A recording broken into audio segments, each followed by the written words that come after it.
Hello every one, നമ്മളിന്ന് discuss ചെയ്യാൻ പോകുന്നത് BEGC 114 പോസ്റ്റ് കൊളോണിയൽ ലിറ്ററേച്ചർ. ഇതിലെ ഫസ്റ്റ് ബ്ലോക്കാണ്. കുറച്ച് വാസ്റ്റായിട്ടുള്ളൊരു ബുക്കാണ് BEGC 114. അപ്പോൾ ശ്രദ്ധിച്ച് പഠിക്കുക. കുറേയൊക്കെ നമുക്ക് പ്രീവിയസ് ഇയർ ക്വസ്റ്റ്യൻ പേപ്പർ നോക്കിക്കഴിഞ്ഞ് കഴിഞ്ഞാൽ ഒരു പാറ്റേൺ മനസ്സിലാവും. അപ്പോൾ നമുക്ക് ഫസ്റ്റ് ബ്ലോക്കിൽ നോക്കാം. അപ്പോൾ ഇതിൽ മെയിനായിട്ട് പറയുന്നത് സൗത്ത് ആഫ്രിക്കയിലെ റൈറ്റിങ്സിനെ കുറിച്ചാണ് ഫസ്റ്റ് യൂണിറ്റിൽ പറയുന്നത്. അപ്പോൾ അതിൽ ഇമ്പോർട്ടൻ്റ് ആയിട്ട് പഠിക്കാനുള്ളത് എന്താണെന്ന് വെച്ചാൽ കമ്മ്യൂണിറ്റീസിനെ കുറിച്ചാണ്. ടെക്സ്റ്റ് ബുക്ക് ഉള്ളവർക്കറിയാം. ടെക്സ്റ്റ് ബുക്കിൽ പേജ് നമ്പർ 12, അതായത് name and briefly describe the communities whose correspondence and transactions are found in South African writings. അത് എപ്പോഴും ക്വസ്റ്റ്യൻ പേപ്പറിൽ കാണാറുള്ളൊരു ക്വസ്റ്റ്യനാണ്. അതായത് ഓരോ കമ്മ്യൂണിറ്റിയും അതിൻ്റെ സൗത്ത് ആഫ്രിക്കൻ റൈറ്റിങ്സിൽ അതിൻ്റെ ഇൻഫ്ലുവൻസ്, അതായത് ഓരോ 4 കമ്മ്യൂണിറ്റീസ് ഉണ്ട്. അപ്പം 4 ഒറിജിന്, അതിൻ്റെ ക്യാരക്ടറിസ്റ്റിക്സ്, അതിൻ്റെ ലിറ്റററി കോൺട്രിബ്യൂഷൻ, അതുപോലെ ഇൻട്രാക്ഷൻസ് എമോങ് കമ്മ്യൂണിറ്റീസ്, മറ്റുള്ള കമ്മ്യൂണിറ്റീസിൽ തന്നെ അല്ലെങ്കിൽ ആ കമ്മ്യൂണിറ്റിയിൽ തന്നെ അവരുടെ ഇൻട്രാക്ഷൻ എങ്ങനെയാണെന്ന്. അപ്പോൾ ടെക്സ്റ്റ് ബുക്ക് മാത്രം ഡിപ്പെൻഡ് ചെയ്ത് പഠിക്കുന്നവർക്ക് വേണ്ടിയിട്ടാണ് പറയുന്നത്. ഇപ്പം ഞാനിങ്ങനെ പറഞ്ഞു പോയാലും നിങ്ങൾക്ക് എസ്സേ ആയിട്ട് എഴുതുമ്പോൾ പോയിൻറ്റ്സ് കിട്ടാനൊരു ബുദ്ധിമുട്ടുണ്ടാകും. അപ്പോൾ തന്നെ വായിച്ച് പഠിക്കുന്നവർക്കും ഉപകാരപ്പെടുന്നൊരു കാര്യമാണ്. പലർക്കും അറിയാം, ChatGPTയും അല്ലെങ്കിൽ ജെമിനൈൻ്റെ യൂസ് ചെയ്ത് നമുക്ക് നല്ല എസ്സേസ് പഠിക്കാം. അപ്പോൾ അതിന് കൃത്യമായൊരു പ്രോംപ്റ്റ് കൊടുത്ത് അതുപോലെ നമ്മൾ PDF അപ്ലോഡ് ചെയ്ത് അല്ലെങ്കിൽ PDFൻ്റെ ഫോട്ടോസ് എടുത്ത് കൊടുത്തിട്ട് ക്വസ്റ്റ്യൻ ടൈപ്പ് ചെയ്ത് കൊടുത്തു കഴിഞ്ഞാൽ നല്ല വെൽ സ്ട്രക്ചേർഡ് ആയിട്ടുള്ള എസ്സേ നമുക്ക് പ്രൊവൈഡ് ചെയ്യും. അപ്പോൾ വായിച്ച് പഠിക്കാൻ പെട്ടെന്ന് വായിച്ച് പഠിക്കാൻ പറ്റുന്നവർക്ക് അതൊരു നല്ലൊരു ഓപ്ഷനാണ്. കേട്ട് പഠിക്കുന്നവർക്കും മലയാളത്തിൽ എത്രത്തോളം പറഞ്ഞാലും കൺസെപ്റ്റ് മനസ്സിലായാലും എസ്സേ എഴുതാൻ വേണ്ടി ആ ടൈമിൽ കറക്റ്റ് ഇംഗ്ലീഷ് വാക്ക് മൈൻഡിൽ വരണമെന്നില്ല. ഇനി ആർക്കെങ്കിലും എന്താ ടൈപ്പ് ചെയ്യേണ്ടതെന്നൊരു ഡൗട്ടുണ്ട് ChatGPTയിലോ ജെമിനിയിലോ ഉണ്ടെങ്കിൽ കമൻറ്റ് ചെയ്താലും മതി, ഞാൻ പ്രോംപ്റ്റ് ഷെയർ ചെയ്യാം. അപ്പോൾ അത് ടൈപ്പ് ചെയ്ത് അതിന് ശേഷം ക്വസ്റ്റ്യൻസ് ടൈപ്പ് ചെയ്ത് കൊടുക്കുക. ഒപ്പം PDF അപ്ലോഡ് ചെയ്ത് കഴിഞ്ഞാൽ അത്രയും നല്ലത്. ഇല്ലെങ്കിൽ എല്ലാത്തിനും ഓരോ ഫോട്ടോ എടുക്കേണ്ടി വരും. ഓക്കെ, അപ്പോൾ നമുക്ക് തിരിച്ചു വരാം. കമ്മ്യൂണിറ്റീസ്. അപ്പോൾ 4 കമ്മ്യൂണിറ്റീസാണ് ഉള്ളത്. അതായത് Anglo Afrikaner, Indian community, Nguni Sotho community, Khoisan community. 4 പ്രൊണൗൺസിയേഷനൊന്നും എനിക്കറിയില്ല കറക്റ്റ് ഇതാണെന്ന്. അപ്പം ആംഗ്ലോ ആഫ്രിക്കനർ എന്ന് നമുക്ക് ആദ്യം തുടങ്ങാം. അപ്പോൾ ഇതിൻ്റെ ഒറിജിൻ എന്ന് പറയുന്നത് descendants of Dutch settlers, German, British colonisers. അപ്പോൾ ഇവരൊക്കെയാണ് ഇതിൻ്റെ ഒറിജിൻ. ഇതിൻ്റെ പ്രത്യേകത എന്താണെന്ന് വെച്ചാൽ കൂടുതലും വൈറ്റ് പോപ്പുലേഷൻ ആയിരിക്കും. Skilled in maritime trade, navigation, industry and commerce. Played a major role in establishing colonial system and later apartheid. Literary contribution എന്താണെന്ന് നോക്കാം. Produced important writers. നമുക്ക് ടെക്സ്റ്റിൽ തന്നെ പഠിക്കാനുള്ള ജൂലിയസ് പീപ്പിളുടെ ഓതറായ നാദിൻ ഗോഡ്മിർ, ഇവരൊക്കെ ഈ ടൈം ഇവിടെ നിന്നാണ് റൈറ്ററായിട്ട് വന്നത്. Often in conflict with black and indigenous community because of colonisation and racial segregation. Racial ഡിസ്ക്രിമിനേഷനും ഒക്കെ കൊണ്ട് മറ്റുള്ള കമ്മ്യൂണിറ്റീസും ബ്ലാക്ക് ആയിട്ടുള്ള കമ്മ്യൂണിറ്റിയുമായിട്ട് ഇവരെപ്പോഴും കോൺഫ്ലിക്ട്സ് ഉണ്ടാവാറുണ്ട്. പിന്നെയുള്ളതാണ് Indian community. Indian community origin എന്ന് പറയുന്നത് ഇവർ ഉണ്ടായത് അല്ലെങ്കിൽ ഇവർ ആ നാട്ടിൽ വരാൻ കാരണം ബ്രോഡ് ഫ്രം ബ്രിട്ടീഷ്, അതായത് ബ്രിട്ടീഷ് ഇന്ത്യയിൽ നിന്ന് കൊണ്ടുവന്നതാണ്, ലേബേഴ്സായിട്ട് ഇങ്ങോട്ട് കൊണ്ടുവന്നതാണ് ഇന്ത്യൻ കമ്മ്യൂണിറ്റി. അപ്പം ഇവർ മെയിൻലി വന്നത് ലേബേഴ്സായിട്ടും ട്രേഡേഴ്സായിട്ടും വർക്കേഴ്സൊക്കെ ആയിട്ടാണ് വരുന്നത്. ഇവരാദ്യം first arrived in Natal after 1916. ഇവരുടെ പ്രത്യേകത എന്താണെന്ന് വെച്ചാൽ എക്കണോമിക്കലി ആക്റ്റീവാണ്. ഏതൊക്കെ മേഖലകളിൽ? Agriculture, trade, business. Maintain Indian culture tradition while adapting to South African society. പിന്നെ ഇവരുടെ ലിറ്റററി കോൺട്രിബ്യൂഷൻ എന്ന് പറഞ്ഞു കഴിഞ്ഞാൽ multi cultural perspective South African ലിറ്ററേച്ചറിൽ കൊണ്ടുവന്നു. അതായത് അവരുടെ സ്വന്തം കൾച്ചറും അതുപോലെ ആഫ്രിക്കൻ കൾച്ചറും കൂടി അഡാപ്റ്റ് ചെയ്തിട്ടുള്ള ലിറ്ററേച്ചർ. അതുപോലെ മറ്റുള്ള കമ്മ്യൂണിറ്റീസിൻ്റെ ഇൻട്രാക്ഷൻ വെച്ച് നോക്കുമ്പോൾ ഇവർക്ക് ഒത്തിരി ഡിസ്ക്രിമിനേഷൻസ് നേരിടേണ്ടി വന്നു. അതുപോലെ ഇവരുടെ റൈറ്റിങ്സിൽ ഇൻക്ലൂഡായ ടോപ്പിക്സ് എന്ന് പറഞ്ഞു കഴിഞ്ഞാൽ migration, identity, racism and cultural അഡാപ്റ്റേഷനാണ്. പിന്നുള്ളത് നുഗ്നി സൊത്തോ കമ്മ്യൂണിറ്റി. ഇതൊരു ഇൻഡിജിനിയസ് ആഫ്രിക്കൻ കമ്മ്യൂണിറ്റിയാണ്. ഇവരുടെ മെയിൻ പ്രത്യേകത എന്ന് പറഞ്ഞാൽ ഇവർ സംസാരിക്കുന്ന ഭാഷ ബാന്തു എന്നാണ്, BANTU. ഇവർ അഗ്രികൾച്ചറിലും കാറ്റൽ റിയറിങ്ങിലും ലൈഫ് സ്റ്റോക്ക് മാനേജ്മെൻറ്റിലും അയൺ പ്രൊഡക്ഷനിലൊക്കെ സ്കിൽഡായ ആൾക്കാരാണ്. പിന്നെ ഇവരുടെ ലിറ്റററി കോൺട്രിബ്യൂഷൻ എന്ന് പറഞ്ഞാൽ contribution to folk tale, oral narratives, songs and story telling. പിന്നെ ഉള്ളതാണ് ലാസ്റ്റ് കമ്മ്യൂണിറ്റി, കോയിസൺ കമ്മ്യൂണിറ്റി. ഇതാണ് oldest indigenous inhabitants, consist of Khoi and San people. Khoi എന്ന് പറയുന്നതും സാൻ എന്ന് പറയുന്ന രണ്ട് കമ്മ്യൂണിറ്റിയിലുള്ള ആളുകൾ ഒരുമിച്ചുള്ള ഇതാണ് കോയിസൺ. ഇതിൽ കോയി എന്ന് പറയുന്ന പാസ്റ്ററലിസ്റ്റാണ്, പശു വളർത്തലും അങ്ങനെയൊക്കെ ആയിട്ടുള്ളവരാണത്. സാൻ എന്ന് പറയുന്നത് ഹണ്ടർ ഗാദറേഴ്സാണ്. അവർക്ക് പ്രത്യേക ഒരു ലാംഗ്വേജും കസ്റ്റംസും ഒക്കെ ഉണ്ട്.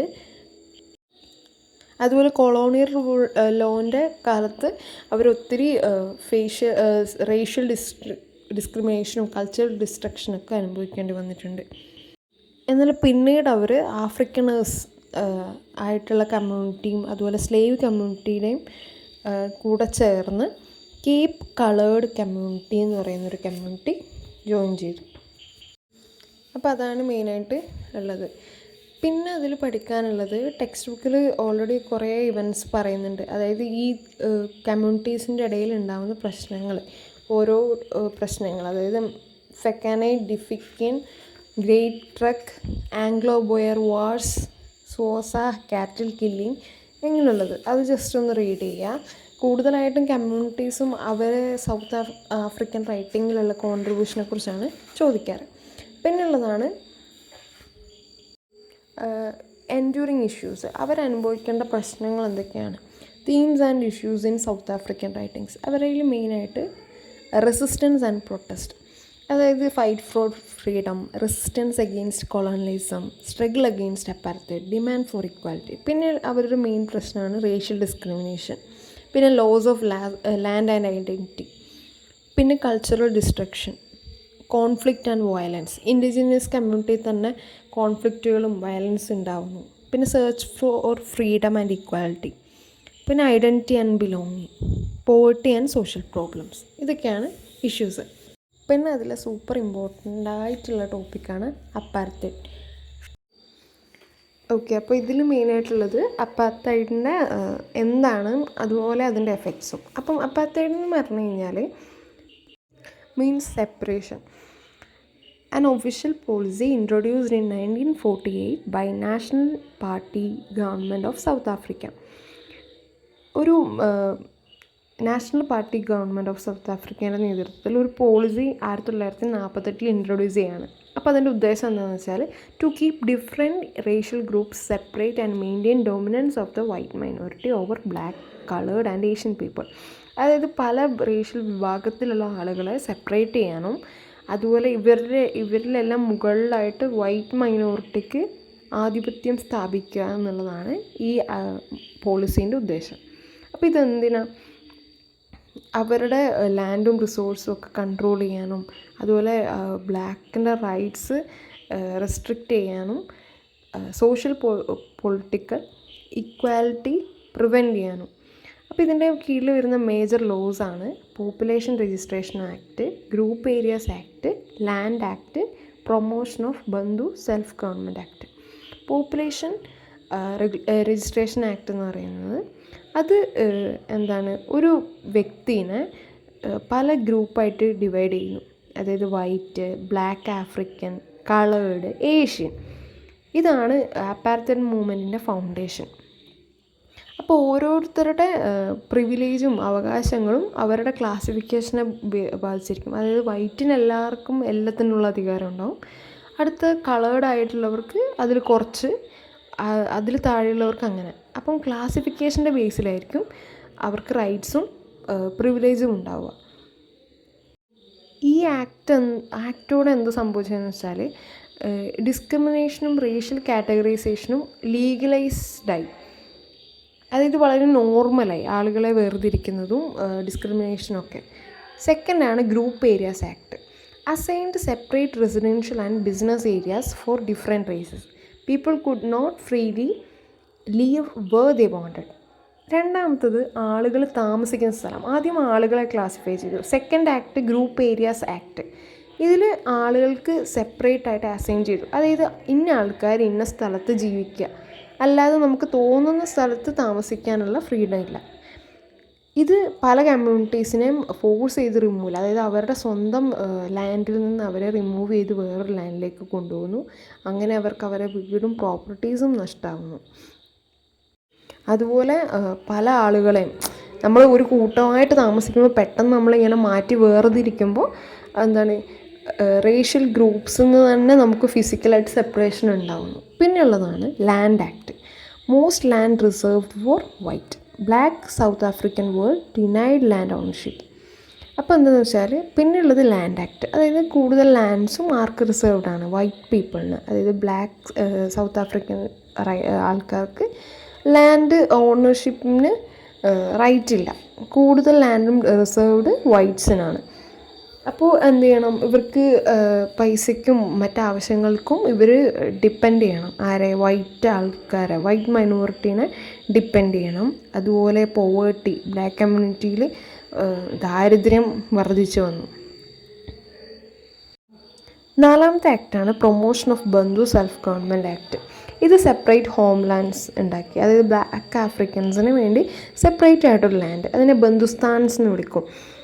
അതായത് ബ്ലാക്ക്സ് അവിടെയാണ് ബിലോങ് ചെയ്യുന്നതെന്ന് ക്ലെയിം ചെയ്യുന്നു. അതായത് ആ ഒരു ഭാഗം അവിടെ ഉള്ളത് ബ്ലാക്ക്സ് ആണ് എന്നുള്ളത് അവർ ക്ലെയിം ചെയ്യുകയാണ്. ഇതിലൂടെ അവർക്ക് പൊളിറ്റിക്കലായിട്ടുള്ള റൈറ്റ്സ് പലതും കുറഞ്ഞു. അതുപോലെ എന്താണ് സൊസൈറ്റിയിൽ റേഷ്യൽ ഡിസ്ക്രിമിനേഷൻ വല്ലാണ്ട് കൂടി. അപ്പോൾ എന്തൊക്കെയാണ് ഇതിൻ്റെ എഫക്ട്സ്? അതാണ് മെയിനായിട്ട് ഇതിലുള്ളത്. ഒന്നാമത്തെ racial segregation, separated in schools, hospital etcetera. Whites enjoyed better facilities. അപ്പം നമുക്ക് ആവശ്യമുള്ള സ്ഥലങ്ങൾ, സ്കൂള്, ഹോസ്പിറ്റല്, ട്രാൻസ്പോർട്ടേഷൻ, അങ്ങനെയുള്ള എല്ലാ ഫെസിലിറ്റീസിനും സെപ്പറേഷൻ ഉണ്ടായി. വൈറ്റ് മൈനോറിറ്റീസിന് എന്താണ് ബെറ്റർ ഫെസിലിറ്റീസ് ഉണ്ടാകുന്നു. പിന്നെ ലാൻഡ് ഡിസ്പൊസിഷൻ, അവർക്ക് അവരുടെ സ്വന്തം ലാൻഡിൻ്റെ ആക്സസ് ലോസ്റ്റായി. അതുപോലെ forced relocation, over crowded settlements, loss of livelihood, increases poverty. അപ്പം അതൊക്കെയാണ് രണ്ടാമത്. പിന്നെ പൊളിറ്റിക്കൽ എക്സ്ക്ലൂഷൻ, അവർക്ക് റെപ്രസെൻറ്റേഷനായിട്ട് ഒന്നുമില്ല, പൊളിറ്റിക്കൽ റൈറ്റ്സ് ഒന്നുമില്ല, ഗവൺമെൻറ് ഡിസിഷൻസിൽ ഒരു പാർട്ടിസിപ്പേഷനും ഇല്ല. അതായത് വൈറ്റ് മൈനോറിറ്റി തീരുമാനിക്കുന്ന പോലെയാണ് ഇവരുടെ കാര്യങ്ങൾ. ഇവരെ കേൾക്കാനും ഇവർക്ക് വേണ്ടി റെപ്രസെൻറ്റ് ചെയ്യാനും റെപ്രസെൻറ്റേഷനും ഇവർക്ക് ചാൻസ് ഇല്ല. പിന്നുള്ളത് എക്കണോമിക് എക്സ്പ്ലോയിറ്റേഷൻ. ബ്ലാക്ക് വർക്കേഴ്സ്, നമ്മൾ നേരത്തെ പറഞ്ഞ പോലെ ലാൻഡ് ആക്ട് മൂലം അവർക്ക് ആക്സസ് ഉണ്ടായിരുന്നു, അവരെ സ്വന്തമായിട്ടുള്ളത് അവർ പിടിച്ചെടുത്ത് കഴിയുമ്പോൾ പിന്നെ അവർക്ക് അവരുടെ ജീവിതം മുന്നോട്ട് കൊണ്ടുപോകണമെങ്കിൽ വൈറ്റിനെ ആശ്രയിക്കണം. അപ്പോൾ വൈറ്റിനെ അവർ ചീപ്പ് ലേബറായിട്ട് കാണുന്നു. അതായത് കുറേ വർക്ക് ചെയ്യിപ്പിക്കും, പക്ഷേ ലോ വേജും പുവർ വർക്കിംഗ് കണ്ടീഷൻസും ആയിരിക്കും. പിന്നെ സൈക്കോളജിക്കൽ ഇമ്പാക്റ്റ്, പൊതുവേ ഇത് എസ്സേസിലൊന്നും ആരും എഴുതാറില്ല. മെയിനായിട്ട് ഇതൊക്കെ പറഞ്ഞു വെച്ച് പോകുമ്പോഴും ഇതൊരു ഇമ്പോർട്ടൻ്റ് ആയ ഒരു എഫക്റ്റാണ്. അതായത് ഇങ്ങനെയുള്ള പ്രശ്നങ്ങൾ കൊണ്ട് ആളുകൾക്ക് ഉണ്ടാകുന്ന ഇമ്പാക്റ്റ്, അതായത് humiliation, fear, loss of dignity, inferiority imposed by the system. അതായത് നമ്മൾ മോശക്കാരാണെന്നും മറ്റുള്ളവരെക്കാളും വളരെ താഴ്ന്നതാണെന്നും അതുപോലെ എപ്പോഴും ഹ്യൂമിലിയേഷനും പേടിച്ചും ജീവിക്കേണ്ട അവസ്ഥ. പിന്നുള്ളത് റെസിസ്റ്റൻസ് ആൻഡ് പ്രൊട്ടസ്റ്റ്. അപ്പോൾ ഇതിനെതിരെ റെസിസ്റ്റൻസിന് വേണ്ടി കുറേ മൂവ്മെൻറ്റ്സ് വരുന്നുണ്ട്. Liberation movement, political activism, protest literature. പിന്നെ ഇതിൽ ലിറ്ററേച്ചറിൻ്റെ ഇതിൽ നോക്കുകയാണെങ്കിൽ മെയിനായിട്ട് തീംസ് വരുന്നത് racism, operation, human suffering, resistance, freedom, identity എന്നൊക്കെയുള്ളതാണ്. അപ്പോൾ ഇത് കുറച്ച് ഡീറ്റെയിൽ ആയിട്ട് ടെക്സ്റ്റ് ബുക്ക് തന്നെ വായിക്കാൻ പറ്റുകയാണെങ്കിൽ അത്രയും നല്ലതാണ്. പിന്നെ ഫസ്റ്റ് യൂണിറ്റിലുള്ളതാണ് ബ്രോഡ് പീരീഡ്. അതായത് മെയിൻ പീരീഡ് 2 പീരീഡാണുള്ളത്. സൗത്ത് ആഫ്രിക്കൻ റൈറ്റിങ്സിനെ നമുക്ക് ഗ്രൂപ്പ് ചെയ്യാൻ പറ്റുന്നത് 2 പീരീഡായിട്ടാണ്. അതായത് പ്രീ-1960, അതുപോലെ പോസ്റ്റ്-1960. പ്രീ 1960 അതായത് 1960 മുമ്പുള്ള കാലഘട്ടം. ഇതിൽ മെയിനായിട്ട് വൈറ്റ് ഡോമിനൻസ് ആണ്. അതായത് white community largely controlled politics, economy, education, literary population. ഇതിൻ്റെ പ്രത്യേകത എന്താണെന്ന് വെച്ചാൽ മെയിനായിട്ട് വൈറ്റ് ഡോമിനൻസ് ആണ്. അതുപോലെ ഡെവലപ്മെൻറ്റ് ഓഫ് ആഫ്രിക്കൻ ഐഡൻറ്റിറ്റി. ഇതിൻ്റെ ലിറ്ററേച്ചറി അപ്രോച്ച് എന്ന് പറഞ്ഞാൽ descriptive and historical, focus on recording colonial experiences, discussion of social political development. ഇതിന് അക്കാലത്തെ ഫേമസ് റൈറ്റേഴ്സാണ് തോമസ് മൊഫ്ലോ, ഹെർബർട്ട് ഗ്ലോമോ. ഇനി പോസ്റ്റ് 1960, 1960 ശേഷം black voice and anti apartheid resistance. ഈ കാലഘട്ടത്തിൽ അപ്പാർത്തൈഡിനും അതുപോലെ റെസിസ്റ്റൻസിനും ആണ് മെയിനായിട്ട്, ആൻറ്റി അപ്പാർത്തൈഡിനും റെസിസ്റ്റൻസിനുമാണ് ഫോക്കസ് ചെയ്തത്. ഇവിടെ resistance movement become stronger. Police killed peaceful black protesters. ഇതിനെതിരെ ഉണ്ടായിരുന്നതാണ് ഷാർപ്പ് വില്യം മസാക്കർ. അപ്പോൾ ഈ കാലത്ത് എന്താണെന്ന് വെച്ചാൽ ബ്ലാക്ക് വോയിസസ് റൈസ് ചെയ്യാൻ തുടങ്ങി. ലിറ്ററേച്ചറിൽ ആൻറ്റി അപ്പാർത്തൈഡ് കാണാൻ തുടങ്ങി, റെസിസ്റ്റൻസ് ലിറ്ററേച്ചർ വരാൻ തുടങ്ങി. അതുപോലെ ഇവരുടെ പ്രശ്നങ്ങൾക്കൊരു ഇൻ്റർനാഷണൽ റെക്കഗ്നീഷൻ ലിറ്ററേച്ചർ വഴി, അതായത് നാഡൻ ഗോഡ്മറിൻ്റെ റൈറ്റിങ്സിലൂടെയൊക്കെ ഒരു ഇൻ്റർനാഷണൽ റെക്കഗ്നീഷൻ വരാൻ തുടങ്ങി. ഇക്കാലത്തെ ലിറ്റററി അപ്രോച്ച് എന്താണെന്ന് വെച്ചാൽ അപ്പാർത്തൈഡിനെതിരെ ഡയറക്റ്റ് ക്രിറ്റിസിസം നമുക്ക് ലിറ്ററേച്ചറിൽ കാണാൻ പറ്റും. പണ്ടത്തെ പോലെ വൈറ്റിനെ പേടിച്ച് ഇരിക്കുകയല്ല, ഇതിവിടെ റെസിസ്റ്റൻസിനാണ് പ്രാധാന്യം. അതുപോലെ ഇതുമൂലം ഉണ്ടാകുന്ന trauma, identity, fear and belonging, ഇതൊക്കെ ലിറ്ററേച്ചറിൽ എക്സ്പ്ലോർ ചെയ്തു. അതുപോലെ ജസ്റ്റിസിന് വേണ്ടി അവർ അനുഭവിച്ച സ്ട്രഗിൾസൊക്കെ ഹൈലൈറ്റ് ചെയ്തിട്ടുള്ളതാണ് പോസ്റ്റ് 1960. അപ്പോൾ അതുകൂടി ശ്രദ്ധിക്കാം. നെക്സ്റ്റ് യൂണിറ്റാണ് നമ്മുടെ main novel ജൂലീസ് people by നാഡിൻ Gordimer. അപ്പോൾ ഇത് ഓൾറെഡി സ്റ്റോറി അറിയുന്നവർക്കറിയാം. ഈ യൂണിറ്റിൽ മെയിനായിട്ട് നോക്കേണ്ടത് ക്രിട്ടിക്കലി ഇൻ്റർപ്രറ്റ് ദ പ്ലോട്ട്. ഇത് പ്ലോട്ടിനെ ഇൻ്റർപ്രറ്റ് ചെയ്യാനാണ് പറയുന്നത്. ജസ്റ്റ് റഫായിട്ട് പറയാം. Reversal of apartheid power relation. നമുക്കറിയാം അവിടെ ഒരു വർക്കറായിട്ട് നിന്നിട്ടുള്ള ജൂലി, പിന്നീട് ജൂലി പവർ ജൂലിയൻ്റെ കയ്യിൽ വരുന്നതും റോൾ റിവേഴ്സൽ, അതാണ് ഇതിലെ മെയിൻ. അപ്പം ഡിപ്പെൻഡൻസിനെ കുറിച്ചും അതുപോലെ study of identity, village setting, പിന്നെ ക്രിട്ടിസൈസസ് അപ്പാർത്തൈഡ്, ഓപ്പൺ എൻഡിങ്, ഇതൊക്കെയാണ് ജൂലീസ് പീപ്പിളിൻ്റെ ഇൻ്റർപ്രിട്ടേഷൻ. അപ്പോൾ ഇത് സ്റ്റോറി നന്നായിട്ട് അറിഞ്ഞു കഴിഞ്ഞാൽ മനസ്സിലാവും. പിന്നെയുള്ളത് social restructuring and power distribution. അതാണ് ഇതിൽ മെയിനായിട്ടുള്ളത്. അതായത് ആ യൂണിറ്റ് 3 മെയിനായിട്ട് ചോദിക്കുന്നതാണ് how does Gordimer portray social restructuring. അപ്പോൾ എന്താണ് റിവേഴ്സൽ ഓഫ് പവർ? അത് പവർ ഒരിക്കലും പെർമനൻ്റ് അല്ല. ജൂലി ആദ്യം അവരുടെ വീട്ടിലൊരു മെയ്ഡായിരുന്നു, പക്ഷെ പിന്നീട് അവർ ജൂലിനെ ഡിപ്പെൻഡ് ചെയ്ത് ജീവിക്കുന്നു. അപ്പം reversal of power, collapse of white privilege, rise of black agency, transformation of social relationship, psychological restructuring, village as A simple of new society, economic power and resource control. അപ്പം നമുക്കറിയാം ജൂലി പിന്നീട് ജൂലിക്ക് power കിട്ടിയ സമയത്ത് മൗറിനും ഫാമിലിക്കും അവർ powerless ആണെന്ന് പല സിറ്റുവേഷനിലൂടെ അവർക്ക് മനസ്സിലാവുന്നുണ്ട്. അപ്പോൾ അത് ഗോഡിമർ എങ്ങനെയാണ് എക്സ്പ്ലെയിൻ ചെയ്തത് എന്നുള്ളതാണ് അതിൽ നോക്കാനുള്ളത്. പിന്നെ അതിലുള്ളത് ഡൈസ്റ്റോപ്യൻ വിഷൻ. അതെന്താ വെച്ചാൽ നമ്മൾ ഉട്ടോപ്യ വിഷൻ എന്ന് പറയില്ല, അതിൻ്റെ നേരെ ഓപ്പോസിറ്റ്. അതായത് ഒരു society marked by violence, fear, chaos, loss of normal life. അതായത് നല്ലൊരു ലൈഫ്, അതിൻ്റെ നേരെ ഓപ്പോസിറ്റ്. അതായത് ഫുൾ വയലൻസും സോഷ്യൽ ഓർഡർ കൊളാപ്സ് ആവുന്നു, ആരും ഒന്നും നിയന്ത്രിക്കാനില്ല, ആർക്കും ഒന്നിനും റൈറ്റ് ഇല്ല, എല്ലാവരും എക്സ്പ്ലോയിറ്റ് ചെയ്യുന്നു, സ്വന്തമായിട്ടൊരു ഐഡൻറ്റിറ്റി ഇല്ല, അങ്ങനെയുള്ളൊരു പിക്ചറിനാണ് ഡിസ്റ്റോപ്യൻ വിഷൻ എന്ന് പറയും. പിന്നെ ഒരു ഇമ്പോർട്ടൻ്റ് ആയിട്ടുള്ളത് ബാമിൻ്റെയും മൗറിൻ്റെ ഹസ്ബൻഡായ ബാമിൻ്റെയും പൊളിറ്റിക്കൽ വ്യൂ പോയിൻ്റാണ്. അവർ അപ്പാർത്തൈഡിനൊക്കെ എതിരാണ്. അവർ നമുക്ക് കാണാൻ പറ്റിയ കുറച്ച് പുരോഗമനവാദികളായ ആളുകളെ ആയിട്ടാണ്. പക്ഷേ ദേ സ്റ്റിൽ ബെനഫിറ്റ് ഫ്രം അപ്പാർത്തൈഡ്. അവർക്ക് സൊസൈറ്റിയിൽ അവർക്കൊരു പൊസിഷനും അവർക്ക് കിട്ടുന്ന റെസ്പെക്റ്റും ഒക്കെ അവർ ബെനഫിറ്റ് ചെയ്യുന്നുമുണ്ട്. പക്ഷേ എന്നാൽ അവർ പറയും നമ്മൾ ഇതിനെതിരാണ്, നമ്മൾ റേസിസത്തിനൊക്കെ എതിരാണെന്നൊക്കെ പറയും. പിന്നെ അവരുടെ ലിബറേഷൻ ഹാസ് ലിമിറ്റ്. അതുപോലെ ബാമിന് നമുക്ക് കുറച്ചുകൂടി ലിബറലും പ്രാക്ടിക്കലും സാഹചര്യങ്ങളുമായിട്ട് വേഗം അഡാപ്റ്റബിൾ ആവുന്ന ഒരാളായിട്ട് നമുക്ക് കാണാം. എന്നാൽ മൗറിൻ വളരെ ലിബറലും, believes in equality, struggles with loss of power, experience identity crisis. എന്നാൽ ഇതിന് നേരെ ഓപ്പോസിറ്റാണ് മൗറിൻ. കാരണം പെട്ടെന്നൊന്നും അഡാപ്റ്റ് ചെയ്യാൻ പറ്റുന്നില്ല. അതുപോലെ ഐഡൻറ്റിറ്റി ക്രൈസിസ് ഫേസ് ചെയ്യുന്നു. ഒരു കാലത്ത് തൻ്റെ കൺട്രോളിലായിരുന്ന പലതും നഷ്ടപ്പെട്ട് ഇപ്പോൾ വേറൊരാളെ കീഴിൽ ജീവിക്കുന്നതിൻ്റെ ബുദ്ധിമുട്ട് കൂടുതലും ഫേസ് ചെയ്തതും അല്ലെങ്കിൽ തോന്നിയിരുന്നതും മൗറിനാണ്. പിന്നെ ഇതിൽ പറയാനുള്ള കാര്യം എന്താണെന്ന് വെച്ചാൽ ആഫ്രിക്കൻ സൊസൈറ്റിയിലെ വുമൻ അവരുടെ ട്രഡീഷണൽ റോൾ എന്താണ്? കെയർ ഗീവറും അതുപോലെ ഹോം മേക്കറും കൾച്ചറിൻ്റെ പ്രിസർവേറ്ററുമായിട്ടാണ് അവർ നിലനിൽക്കുന്നത്. അവർക്ക് ഉണ്ടാകുന്ന പ്രശ്നങ്ങൾ എന്താണെന്ന് വെച്ചാൽ ഇന്നും നമുക്ക് കാണാൻ പറ്റുന്ന ചലഞ്ചസ് തന്നെയാണ് അവർക്ക് അന്നത്തെ കാലത്തും ഫേസ് ചെയ്യേണ്ടി വന്നത്. അതായത് പാട്രിയാർക്കൽ നേച്ചർ, അങ്ങനെയുള്ളൊരു പാട്രിയാർക്കൽ സൊസൈറ്റിയിൽ ജീവിക്കുമ്പോൾ വരുന്ന അവരെ പ്രശ്നങ്ങൾ, അതുപോലെ ലിമിറ്റഡ് ഓപ്പർച്യൂണിറ്റീസ്, അതായത് അവർക്ക് കൂടുതൽ ഓപ്പർച്യൂണിറ്റീസോ അല്ലെങ്കിൽ അവർക്ക് അതിനുള്ള ഫ്രീഡമോ ഇല്ല. സോഷ്യൽ എക്സ്പെക്റ്റേഷൻ, അതായത് സൊസൈറ്റീൻ്റെ എക്സ്പെക്റ്റേഷനിൽ എന്താണ്? ഒരു നല്ലൊരു അമ്മയാകുക, നല്ലൊരു ഫാമിലി വൈഫ് ആവുക, ഇതാണ് വുമൻ്റെ മെയിൻ റോൾ. ഇതിനപ്പുറത്തേക്ക് അവർക്ക് വേറൊരു ചോയ്സും ഇല്ല, ഡിസയർ ഇല്ല, അവർക്ക് സ്വന്തമായിട്ടുള്ളൊരു ഇഷ്ടങ്ങളോ ഒന്നും നോക്കുന്നില്ല. അപ്പോൾ ഇതൊക്കെയാണ് അവരുടെ ചലഞ്ചസ്. എന്നാൽ ഗോഡിമർ എൻ്റെ വ്യൂവിൽ വിമൻ എന്ന് പറയുന്നത് കോംപ്ലക്സ് ആയിട്ടുള്ളൊരു ഇൻഡിവിജ്വലാണ്, തിങ്കേഴ്സാണ്, സർവൈവേഴ്സാണ്, പാർട്ടിസിപ്പൻസ് ഇൻ സോഷ്യൽ ചേഞ്ച്. അപ്പോൾ ഇതൊക്കെയാണ് ഉള്ളത്. അപ്പം മെയിനായിട്ട് ആദ്യത്തെ കമ്മ്യൂണിറ്റീസിൻ്റെ പഠിക്കുക, അതുപോലെ അപ്പാച്ചൻ മൂവ്മെൻറ്റിനെ കുറിച്ച് ഡീറ്റെയിൽ ആയിട്ട് തന്നെ പഠിക്കുക.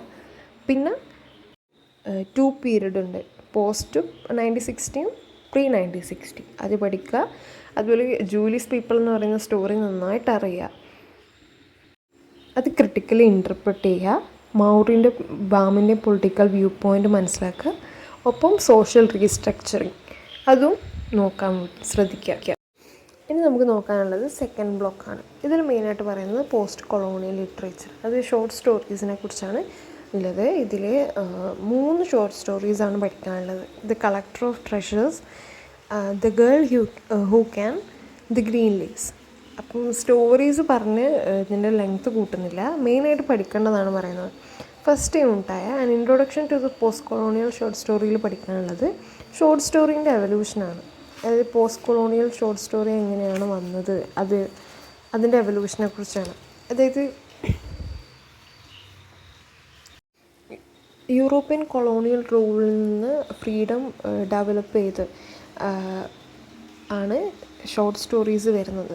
അതൊരു modern version of oral folk tale ട്രഡീഷനായിട്ടാണ് അതിനെ പറയുന്നത്.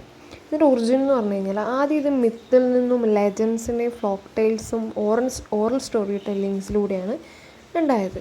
ഈ ഫ്ലോക്ക് ടെയിൽസ് കൊളോണിയൽ എക്സ്പീരിയൻസിലൂടെയും ഇൻഡിപെൻഡൻസിന് ശേഷം കൾച്ചറൽ റിവൈവൽ നടന്ന് പോസ്റ്റ് കൊളോണിയൽ ഷോർട്ട് സ്റ്റോറിയായി മാറിയാണ്. ഇതിൻ്റെ ഫീച്ചേഴ്സ് എന്തൊക്കെയാണെന്ന് വെച്ചാൽ challenging colonial authority, key concerns, അതായത് പ്രധാനമായിട്ടുള്ള കൺസേൺസ് പോസ്റ്റ് കൊളോണിയൽ ഷോർട്ട് സ്റ്റോറീസിൽ cultural identity, loss of land and resources, slavery and human trafficking, identity crisis, decolonisation, human dignity and freedom. പിന്നെ ഇതിൽ പഠിക്കാനുള്ളത് യൂണിറ്റ് 2 അതിൽ മെയിനായിട്ട് പോസ്റ്റ് കൊളോണിയൽ ഷോർട്ട് സ്റ്റോറീനെ കുറിച്ച് അറിഞ്ഞിരിക്കുക, എങ്ങനെ തുടങ്ങി, അതിലെന്തൊക്കെയാണ് പറയുന്നത്, അതിലെ എന്തൊക്കെ ഇഷ്യൂസിനെ കുറിച്ചാണ് ഡിസ്കസ് ചെയ്യുന്നത്, അതൊക്കെ ഡീറ്റെയിൽ ആയിട്ട് നോക്കാം. പിന്നെ ഉള്ളത് നമുക്ക് സെക്കൻഡ് യൂണിറ്റ്, അതായത് കളക്ടർ ഓഫ് ട്രഷേഴ്സ് എന്ന ഷോർട്ട് സ്റ്റോറീനെ കുറിച്ചാണ് പഠിക്കാനുള്ളത്. അപ്പോൾ അതിൽ മെയിനായിട്ടുള്ളത് റിഡംപ്റ്റീവ് പവേഴ്സ് ഓഫ് ഫീമെയിൽ സോൾ. പിന്നെ ഇതിൽ മെയിനായിട്ടുള്ളത് ഡിക്കൽഡീസ് ക്രൈമാണ്.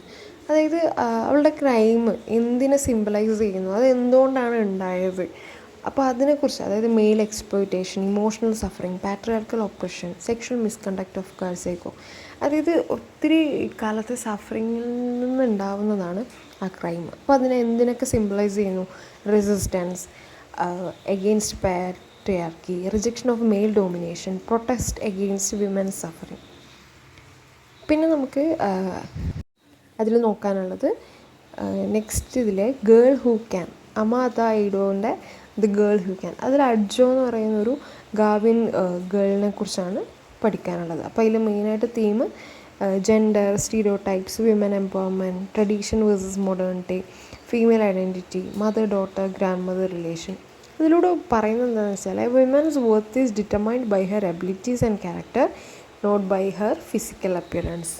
അപ്പോൾ സ്റ്റോറി അറിഞ്ഞിരിക്കുക, അഡ്ജോനെ പറ്റിയൊരു ക്യാരക്ടറും അല്ലെങ്കിൽ സ്റ്റോറീൻ്റെ സിഗ്നിഫിക്കൻസ് എന്താണെന്നും അതൊക്കെ നോക്കി വെക്കാം. അതായത് വിമൻ്റെ കഴിവുകൾ തെളിയിക്കുന്നത് അവളുടെ ഫിസിക്കൽ അപ്പിയറൻസസും കൂടിയല്ല, അവളെ അബിലിറ്റീസും ക്യാരക്ടറിലൂടെയാണ് നമുക്ക് മനസ്സിലാവുന്നത്. പിന്നെ ഉള്ളതാണ് ലാസ്റ്റ് യൂണിറ്റിലെ short story the green leaves by Grace Ogot. അതിൽ കുറേ സോങ്സ് ഒക്കെ കൊടുത്തിട്ടുണ്ട്, അപ്പോൾ അതൊന്ന് ശ്രദ്ധിക്കുക, കാരണം റെഫറൻസ് ടു ദ കോണ്ടെക്സ്റ്റിൽ വരും. അപ്പോൾ അതിൽ മെയിനായിട്ട് നോക്കേണ്ടത് ഗ്രീൻ ലീവ്സ്, ടൈറ്റിലിൻ്റെ സിഗ്നിഫിക്കൻസ് എന്തുകൊണ്ടായിരിക്കാം ആ പേര്, അതുപോലെ അതിൻ്റെ തീംസ് എന്തൊക്കെയാണ്, എന്താണ് അതിൽ ഉദ്ദേശിക്കുന്നത്. അപ്പോൾ നമുക്കറിയാം അതിൽ fear can make innocent people behave like criminals അല്ലേ. അളവിൽ കവിഞ്ഞ പേടിയും പ്രശ്നമാണ്. അധികമായാൽ അമൃതം വിഷം എന്ന് പറയുന്ന പോലെ പേടി നല്ലതാണ്, പക്ഷെ എന്നാലും ഒരു ലിമിറ്റ് വിട്ട് പേടിച്ച് കഴിയുമ്പോൾ എന്തായിരിക്കും, അതുമൂലം പല പ്രശ്നങ്ങളുണ്ടാവും. അതുപോലെ ഗ്രീഡും ഇതിൻ്റെ ഒരു തീമാണ്, അതായത് അത്യാഗ്രഹം. അതും മനുഷ്യനെ പല പ്രശ്നങ്ങളിലേക്കാണ് നയിക്കുക. അപ്പോൾ സ്റ്റോറി അറിയുന്നവർക്ക് ഇത് കണക്റ്റ് ആവും, അപ്പോൾ അത് നോക്കുക. അതുപോലെ എസ്സേ തന്നെ നമുക്ക് ടെക്സ്റ്റ് റെഫർ ചെയ്യുമ്പോൾ കൂടുതലും കുറച്ച് കടുകട്ടി വാക്കായിരിക്കും, ചിലപ്പോൾ പല കോണ്ടെക്സ്റ്റുകളും മിക്സ് ആക്കിയിട്ടൊക്കെ ആയിരിക്കും ടെക്സ്റ്റിലുണ്ടാവുക, അപ്പോൾ അത് വായിക്കാൻ ബുദ്ധിമുട്ടാണ്. അപ്പോൾ അങ്ങനെയുള്ളവർ ചാറ്റ് GPT ജെമിനി അങ്ങനത്തെ AIs നല്ല കാര്യങ്ങൾക്കായിട്ട് യൂസ് ചെയ്യുക. അങ്ങനെയാണെങ്കിൽ കുറേ മാർക്സ് സ്കോർ ചെയ്യാൻ പറ്റും. വളരെ സിമ്പിൾ ഇംഗ്ലീഷിലൊക്കെ അത് പറഞ്ഞു തരും നമ്മൾ പ്രോംപ്റ്റായിട്ട് കൊടുത്തു കഴിഞ്ഞാൽ. ഇനി നമുക്ക് നോക്കാനുള്ളത് ബ്ലോക്ക് 3 പോയട്രിയാണ്. ഇതിൽ 6 പോയിംസാണ് പഠിക്കാനുള്ളത്. പാബ്ലോ നെരൂഡാൻ്റെ tonight I can write, the way Spain was. ഓരോരുത്തരെ 2 വീതമുണ്ട്. ഡെറിക് വാൽക്കോട്ടിൻ്റെ വാർ ക്രൈ ഫ്രം ആഫ്രിക്ക, അതുപോലെ നെയിംസും. ഡേവിഡ് മലോഫിൻ്റെ റിവോൾവിംഗ് ഡേയ്സും വൈൽഡ് ലെമൺസും. അപ്പോൾ ശ്രദ്ധിക്കുക, ടെക്സ്റ്റുള്ളവർ നോക്കുക. പേജ് നമ്പർ 121, അതായത് ഈ ഫസ്റ്റ് യൂണിറ്റിൻ്റെ സ്റ്റാർട്ടിങ്ങിൽ നമുക്ക് കുറേ ടെക്സ്റ്റിൽ കോൺടെക്സ്റ്റ് കൊടുത്തിട്ടുണ്ട്. കുറേ ഏതൊക്കെയോ പോയിംസ് എന്നുള്ള ലൈൻസ് കൊടുത്തിട്ടുണ്ട്. അതായത് laying the small bones out in rows for the moon to suck. ഇതൊക്കെ റെഫറൻസ് ടു ദ കോണ്ടെക്സ്റ്റിൽ സ്ഥിരം ചോദിക്കാറുള്ള ക്വസ്റ്റ്യൻസാണ്. പക്ഷെ നമ്മളിത് ചാപ്റ്ററിൽ കൊടുത്തിട്ടുള്ള പോയിമിൻ്റെ അല്ലല്ലോ എന്ന് വിചാരിച്ച് ഒഴിവാക്കി വിടും, പക്ഷേ ഇതൊക്കെ ചോദിക്കുന്നതാണ്. പിന്നെ ഇതിൽ പഠിക്കാനുള്ളത് കൊളോണിയലിസം, പോസ്റ്റ് കൊളോണിയലിസത്തിൻ്റെയും ഡിഫറൻസ്, അതുപോലെ ഓറിയൻ്റലിസം. ഇതൊക്കെ ജസ്റ്റ് ഒന്ന് നോക്കി വെച്ചാൽ മതി. അതുപോലെ ഡീകോളനൈസേഷൻ. അപ്പോൾ നമുക്ക് ഓൾറെഡി അറിയാം പോസ്റ്റ് കൊളോണിയൽ നോവൽ എന്താ നമ്മൾ ലാസ്റ്റ് BGC 113 പഠിച്ചിട്ടുണ്ടായിരുന്നു. ഐ തിങ്ക് 113 ആണെന്ന് തോന്നുന്നു. അപ്പം പോസ്റ്റ് കൊളോണിയൽ പോയട്രി എന്ന് പറഞ്ഞു കഴിഞ്ഞാൽ it's a literature of resistance. It challenges colonial dominance and help colonised people reclaim their identity, culture, language and history. അത് നോവൽ ഫോമിലാണെങ്കിൽ ഇത് പോയട്രി ഫോമിലാണ്. അതായത് കൾച്ചറൽ റെസിസ്റ്റൻസ് ത്രൂ ലാംഗ്വേജിലൂടെ കൊളോണൈസേഷന് എതിരെ റെസിസ്റ്റൻസായിട്ട് ചലഞ്ച് ചെയ്യുന്നതിന് യൂസ് ചെയ്യുന്നതാണ് പോസ്റ്റ് കൊളോണിയൽ പോയട്രി. പിന്നെ നമുക്ക് സെക്കൻഡ് യൂണിറ്റിൽ നോക്കാനുള്ളത് പാബ്ലോ നെരൂഡയാണ് tonight I can write, the way Spain was. അപ്പോൾ അതിന് മുമ്പ് നമുക്ക് നെരൂഡനെ കുറിച്ച് മനസ്സിലാക്കണം. അദ്ദേഹം പേഴ്സണൽ ഗെയിനിനെയാണ് പോയട്രിയിലേക്ക് ട്രാൻസ്ഫോം ചെയ്തത്. അതായത് uses personal experience as inspiration, convert sorrow in to creative energy, uses nature imagery, express universal emotion, use repetition to emphasise pain, poetry as healing. അപ്പോൾ അദ്ദേഹത്തിൻ്റെ പേഴ്സണൽ ആയിട്ടുള്ള എക്സ്പീരിയൻസസിനെയാണ് അദ്ദേഹം പോയട്രിയിലേക്ക് കൺവേർട്ട് ചെയ്തത്. അപ്പോൾ നമുക്ക് ഫസ്റ്റ് പോയമായ ടൊണൈറ്റ് ഐ ക്യാൻ റൈറ്റ് നോക്കാം. ഇതിൽ മെയിനായിട്ടുള്ളത് memory as A central theme, അതുപോലെ നേച്ചറിൻ്റെ റോള്, അതുപോലെ സിഗ്നിഫിക്കൻസ് ഓഫ് ടൈറ്റിൽ. അപ്പോൾ നമുക്ക് ടൈറ്റിൽ നോക്കിയാൽ ടൊണൈറ്റ് ഐ ക്യാൻ റൈറ്റ്, അതായത് ഇൻഡിക്കേറ്റ്സ് എ സ്പെഷ്യൽ മൊമെൻറ്റ്. അതായത് ടൊണൈറ്റ്, ഇന്ന് രാത്രി. അപ്പം ഒരു സ്പെഷ്യൽ മൊമെൻ്റാണ് ഇത്. അതുപോലെ pain becomes poetry, suggest emotional reliefs, highlights a creative process. അപ്പം ഈ ടൈറ്റിൽ നമുക്ക് എന്തൊക്കെയാണ് റിഫ്ലക്റ്റ് ചെയ്യുന്നത്? Love, loss, memory, loneliness. അപ്പോൾ അതൊക്കെ നോക്കാം. അത് മെയിനായിട്ട് സിഗ്നിഫിക്കൻസ് ഓഫ് ദ ടൈറ്റിൽ ഈ തീമിനെ റിഫ്ലക്റ്റ് ചെയ്യുന്നുണ്ടോ, ഇതിന് മാച്ചാണോ, എന്തുകൊണ്ടാണ്, അപ്പോൾ അതാണ് നോക്കേണ്ടത്. അതുപോലെ ഇതിലുള്ള പോയറ്റിക് ഡിവൈസ്, ഇതിലിഷ്ടം പോലെ പോയറ്റിക് ഡിവൈസ് ഉണ്ട്. റിപ്പീറ്റേഷൻ ഉണ്ട്, പേഴ്സോണിഫിക്കേഷൻ ഉണ്ട്, സിമില ഉണ്ട്, അതുപോലെ പാരഡോക്സ് ഉണ്ട്, പേഴ്സോണിഫിക്കേഷൻ, ഇമേജറി, അങ്ങനെ കുറേ ഉണ്ട്. അപ്പോൾ അത് എക്സ്പ്ലെയിൻ ചെയ്യാൻ, എക്സാമ്പിൾ വെച്ച് എക്സ്പ്ലെയിൻ ചെയ്യാനും പഠിക്കുക. പിന്നുള്ളത്, അപ്പോൾ ഇതിൽ മെയിനായിട്ട് പറയുന്ന തീംസ് എന്താണെന്ന് വെച്ചാൽ ദ വേ സ്പെയിൻ വാസിൽ destruction of war, memory loss, human suffering, political commitment. അപ്പോൾ അദ്ദേഹം അതിലൂടെ പറഞ്ഞു വെക്കുന്നത് എന്താണെന്ന് വെച്ചാൽ വാർ ജീവിതങ്ങൾ മാത്രമല്ല തകർക്കുന്നത്, but also culture, beauty, humanity. അപ്പോൾ ഈ പഠിക്കാനുള്ളത് ഡിസ്കസ് ചെയ്യുന്നതിലൂടെ attitude towards Spain the way Spain was. അപ്പോൾ അദ്ദേഹത്തിന് സ്പെയിനോടുള്ള ആറ്റിറ്റ്യൂഡ് എന്താണ്? Deep love for Spain, nostalgia, grief and sadness, sympathy for people, anger against war, sense of responsibility. പിന്നെ as always പോംസിൻ്റെ ലൈൻസിലൂടെ മീനിങ്സ് പഠിച്ചു വെക്കുക. ചിലതൊന്നും ക്വസ്റ്റ്യൻ പേപ്പറിൽ കാണുമ്പോൾ മനസ്സിലാവില്ല ഇത് ഏത് പോയത്തിലാണ്. ഏകദേശം ചിലതൊക്കെ സിമിലറായിട്ട് തോന്നും ഐഡിയാസ്. അപ്പം നന്നായിട്ടത് നോക്കുക. ഇതിലോർക്കുക, സ്പെയിനിൻ്റെ ഈ പോമിൽ പറയുന്നത് കവി പഴയ സ്പെയിനും അതുപോലെ വാറിലൂടെ നശിച്ച സ്പെയിനിനെ കുറിച്ചുമാണ് പറയുന്നത്. അപ്പം അതും ശ്രദ്ധിക്കാം. ഇനിയാണ് നമുക്ക് യൂണിറ്റ് 3 ഡെറക് വാൾക്കോട്ടിൻ്റെ പോംസ് നോക്കാനുള്ളത്. ഇതിലുള്ളത് explain the conflict between Africa and Europe. ആഫ്രിക്കയും യൂറോപ്പും തമ്മിലുള്ള കോൺഫ്ലിക്റ്റ് എന്തൊക്കെയാണ്? Cultural conflict, religious conflict, political domination, economic exploitation, language conflict, identity crisis, ഇതൊക്കെയാണ്. ഇനിയുള്ളത് Derek Walcott as divided identity. Divided identity എന്ന് പറയാനുള്ള കാരണം എന്തായിരിക്കും? ഡിവൈഡഡ് ഐഡൻറ്റിറ്റി മീൻസ് അദ്ദേഹത്തിന് 2 ഐഡൻറ്റിറ്റി ഉണ്ട്. എന്താണ്? ആഫ്രിക്കൻ ഹെറിറ്റേജ്, അദ്ദേഹത്തിൻ്റെ ആൻസസ്ട്രോ കൾച്ചറും പുരാതന ഇതൊക്കെയുള്ളത് ആഫ്രിക്കൻ ഹെറിറ്റേജിലാണ്. അതുപോലെ അദ്ദേഹത്തിൻ്റെ ലാംഗ്വേജ്, എഡ്യൂക്കേഷൻ, ലിറ്ററേച്ചർ ഇതൊക്കെ ഉള്ളത് യൂറോപ്യൻ ഹെറിറ്റേജിലാണ്. അപ്പോൾ അദ്ദേഹം ഒരേ ടൈമിൽ ആഫ്രിക്കനെയും യൂറോപ്പിനെയും സപ്പോർട്ട് ചെയ്യുന്നുണ്ട്. ഇതാണ് ഡിവൈഡഡ് ഐഡൻറ്റിറ്റി കൊണ്ട് ഉദ്ദേശിക്കുന്നത്. അപ്പോൾ അദ്ദേഹത്തിൻ്റെ പോമായ a far cry from America, ഇത് ബേസ് ചെയ്തിരിക്കുന്നത് Mau Mau rebellion in Kenya. 1950s African suffering ഉണ്ടാകുന്നത് യൂറോപ്യൻ കൊളോണിയലിസത്തിൻ്റെ ഭാഗമായിട്ട് ആഫ്രിക്കയിൽ കുറേ പ്രശ്നങ്ങൾ ഉണ്ടാകുന്നു. അപ്പോൾ ഇത് കണ്ടുനിന്ന പോയിട്ടിന് ആഫ്രിക്കനെ ചൂസ് ചെയ്യണോ അതോ യൂറോപ്പിൻ്റെ കൂടെ നിൽക്കണോ എന്നുള്ള ഒരു ബുദ്ധിമുട്ടുണ്ടാകുന്നത്. അതാണ് നമുക്ക് ഇതിൽ പറയാനുള്ളത്. കാരണം അദ്ദേഹത്തിൻ്റെ 2 കൾച്ചേഴ്സും അദ്ദേഹം ഫോളോ ചെയ്യുന്നുണ്ട്, ഒരുപോലെ റെസ്പെക്റ്റ് ചെയ്യുന്നുണ്ട്. അപ്പോൾ അദ്ദേഹത്തിന് ഒന്നിനെ ഏറ്റെടുത്ത് മറ്റേതിനെ വിട്ടുകൊടുക്കാൻ പറ്റില്ല. അപ്പോൾ അദ്ദേഹം ഇങ്ങനെ കൺഫ്യൂസ്ഡാണ്. അദ്ദേഹത്തിന് ഈ പ്രശ്നങ്ങൾ കാണുമ്പോൾ ആഫ്രിക്കനോട് സിമ്പതി തോന്നുന്നുണ്ട്, പക്ഷെ അദ്ദേഹത്തിന് ഇംഗ്ലീഷ് കൾച്ചറിനോടൊരു അറ്റാച്ച്മെൻ്റ് ഉണ്ട്. അപ്പോൾ അദ്ദേഹത്തിന് തോന്നുന്നതാണ് conflict of loyalties, the pain of mixed heritage, the central question, no easy solution. അപ്പോൾ എന്താണ് പോയം പോർട്രേറ്റ് ചെയ്യുന്നത് എന്താണെന്ന് വെച്ചാൽ psychological conflict created by colonialism and mixed identity. അദ്ദേഹം പറയുകയാണ് കൊളോണിയലിസം ക്രിയേറ്റ് വയലൻസ്. കൊളോണിയലിസം വയലൻസിലേക്ക് നയിക്കുന്നു. വയലൻസ് എന്താണ്? കൾച്ചറൽ ഡിവിഷൻസ് ഉണ്ടാകുന്നു. കൾച്ചറൽ ഡിവിഷൻസ് എന്തിലേക്ക് നയിക്കുന്നു? ഐഡൻറ്റിറ്റി ക്രൈസിസ്, അതായത് കൾച്ചറൽ ഡിഫറൻസിയേഷൻ വരുമ്പോൾ ഞാൻ ആരാണ്, എന്താണ് എന്നുള്ള പ്രശ്നങ്ങളുണ്ടാകുന്നു. അതുണ്ടാകുമ്പോൾ വാൾക്കോട്ട് എന്താണ് എക്സ്പീരിയൻസ് ചെയ്യുന്നത്? പേഴ്സണൽ കോൺഫ്ലിക്റ്റ്, അതായത് ഞാൻ ആഫ്രിക്കൻ്റെ കൂടെ നിൽക്കണോ യൂറോപ്പിൻ്റെ കൂടെ നിൽക്കണോ എന്നുള്ളൊരു പേഴ്സണൽ കോൺഫ്ലിക്റ്റ് ഉണ്ടാകുന്നു. അപ്പോൾ ഇതിലും പഠിക്കാനുള്ളതൊന്നാണ് examine poet's Derek Walcott's moral dilemma. അതായത് അദ്ദേഹം ഒരു വലിയൊരു പ്രശ്നത്തിലാണ്, അതായത് 2 കോൺഫ്ലിക്റ്റിംഗ് ചോയ്സസിൻ്റെ ഇടയിൽ നിന്ന് ഒന്നിനെ ചൂസ് ചെയ്യാനുള്ള ബുദ്ധിമുട്ട്. അപ്പോൾ അതിനെക്കുറിച്ച് എഴുതുക. അതുപോലെ സിഗ്നിഫിക്കൻസ് ഓഫ് ആനിമൽ ഇമേജറി, ഇതുപോലെ ഇതിൽ ആനിമൽസ് ഇമേജറി കുറേ യൂസ് ചെയ്യുന്നുണ്ട്. എന്തിനാണ്? Shows the brutality of violence, reflects colonials stereotypes, blurs the line between human and animals, highlight human suffering. അപ്പോൾ ഇതിൽ സഫറിങ്സ് ഒക്കെ കാണിക്കാൻ യൂസ് ചെയ്യുന്നത് ആനിമൽസുമായിട്ട് റിലേറ്റഡ് ആയിട്ടാണ്. അപ്പോൾ അതെന്താണ്, എന്തുകൊണ്ടാണെന്നുള്ളത് നോക്കാം. Next names. അദ്ദേഹത്തിൻ്റെ അടുത്ത പോമാണ് നെയിംസ്.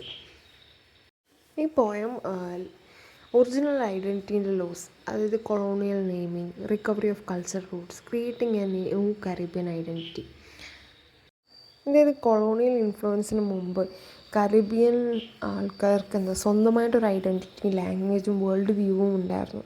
എന്നാൽ കൊളോണൈസേഷന് ശേഷം ഇവർക്ക് അവരുടെ സ്വന്തം ഐഡൻറ്റിറ്റി നഷ്ടമാകുന്നു. അവർക്ക് കൊളോണിയൽ നെയിമിങ് വരുന്നു. അതായത് അവരെ കീഴടക്കിയവർ കൊടുത്ത പേര് അവർക്ക് സ്വീകരിക്കേണ്ടി വരുന്നു. അതിൻ്റെ പ്രത്യേകത എന്താണ്? Naming as power, erasure of native identity, റീക്ലൈമിങ്.